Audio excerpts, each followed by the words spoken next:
Le Monde bouge. Bonjour Axel. Bonjour Mathieu. De retour avec nous. Le secteur des croisières, grande victime du coronavirus. Et c'est dans ce contexte, Axel, que Richard Branson lance sa compagnie de croisière Virgin Voyage. Oui, après le train, les avions, Richard Branson se lance dans les croisières. Alors le premier navire qui s'appelle le Scarlet Lady vient d'être inauguré à Douvres en Angleterre.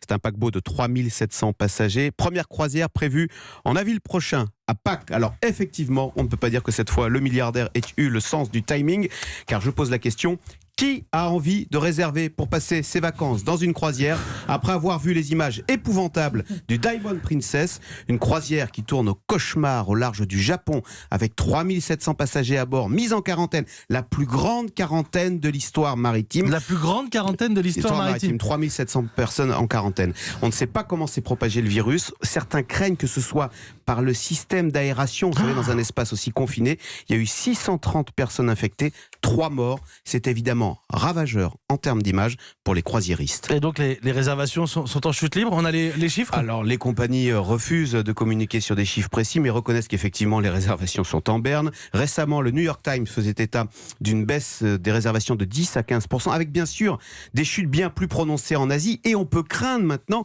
le même phénomène en Europe. Alors les croisiéristes prennent des mesures de sécurité, interdiction par exemple de monter à bord si vous avez voyagé en Chine dans les 2 dernières semaines.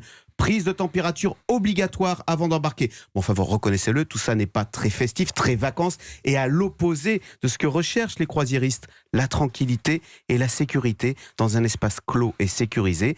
Alors, difficile de dire encore quels seront les effets à long terme de ce coronavirus sur une activité qui était en plein boom. En 10 ans, le nombre de croisiéristes dans le monde a quasiment doublé, ce qui n'est pas neutre au passage pour notre industrie, puisque vous savez que les plus grands navires de croisière du monde, de plus de 6000 passagers, sont fabriqués en France, à Saint-Nazaire.